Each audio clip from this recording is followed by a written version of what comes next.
Manjushri protects us by helping us to penetrate the meaning of Dharma. Then when we have the meaning of Dharma and our mind is stable from understanding the meaning, we will not engage in actions that bring harm to others and ourselves. In that way, Manjushri and his various emanations protect us. Let me repeat that for you again. Please listen sharply, because this is how a Buddha blessing comes.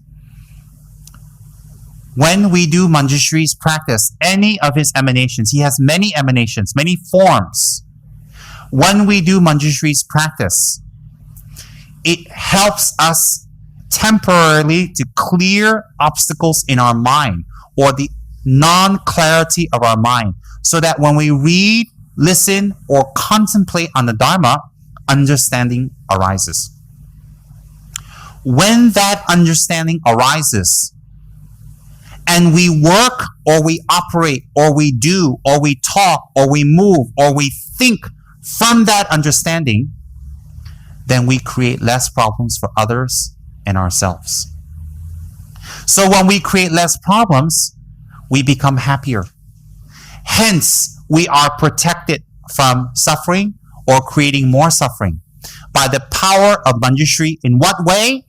By the power from our own understanding.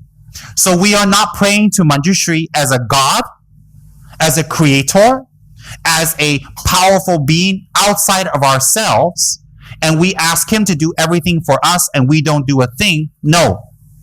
The practice of Manjushri is to help us to clear our mind in order that understanding may arise in our own mind. And when that understanding arises, we ourselves operate henceforth from then on from that understanding. When we operate from that understanding, then we create less problems. When we create less problems, we have less unhappiness in our and people around us lives. So we're doing this practice for one way, for that reason. So you do not pray to a Buddhist Buddha or a Buddha or a Bodhisattva or a Buddhist deity to alleviate your problems. You pray to them and solicit and propitiate and meditate and focus in order to clear your mind to understand the Dharma. If you are going to understand the Dharma and you operate your life from understanding, then you have changed everything. Your perspective will change. Your attitude will change. Your relationships will change. Your interactions with people will change.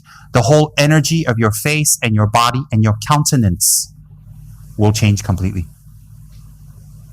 So hence, the way a Buddha or a Dharma protector protects us, a Dharma protector removes the obstacles so that we can have the opportunity to absorb and learn and be with the Dharma to transform our mind. The Dharma protector doesn't change or transform our mind. We transform our mind. But if we have a lot of obstacles in the way, we can't get that information to apply to transform our mind. So we propitiate a Dharma protector very strongly in order to remove the obstacles for us to receive the Dharma. Inner obstacle is sleepiness, laziness, anger, non-focus, or just plain slowness of the mind. Manjushri can help us. So Manjushri helps us. So what is Manjushri? Manjushri is not the result. Manjushri is the method.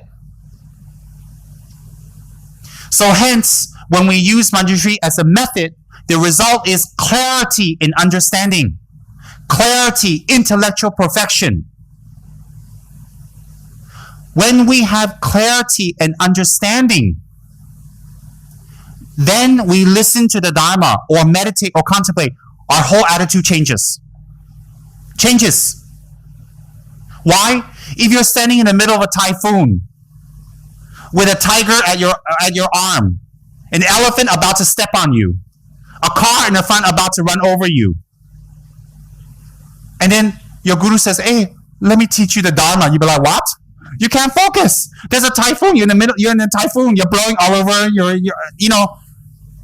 And this tiger is biting off your arm. You're like, go away, go away. And there's an elephant about to step on you. And there's a car about to run you over. And your guru appears on a lotus. Oh, I'm going to teach you patience. And you're like, how are you going to concentrate? Well, our mind is like that. Our mind is like that, always jumping and unstable. So it's like an elephant about to run us over. That's our anger. When an elephant runs us over, that's it. We're flat as a pancake. When anger comes, that's it. Everybody runs. You run, I run. We can't even stand it ourselves when anger comes. So these are like emotions around us. So hence the Dharma protectors come and they chase the elephant away. Throw a piece of meat at the tiger. The tiger goes there. Gives a new target to the driver. And prays to the weather gods. And the typhoon goes away. Everything's calm. Your mind can't concentrate. Then you need Manjushri. So if the symptoms are this, your mind cannot concentrate. Your mind's quite jumpy. You can't understand things easily. You cannot absorb easily. And when you're taught something, you get a completely different meaning. So when you get Manjushri, you don't become a Buddha. Your mind calms down. Your mind opens up. Understanding comes clearer. It's very, very powerful.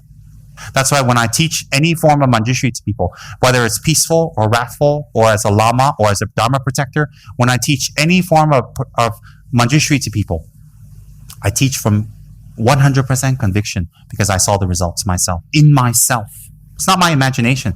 Why is it my imagination? After retreat, I can remember things very clear. So therefore, Manjushri can bless you to make your mind very clear.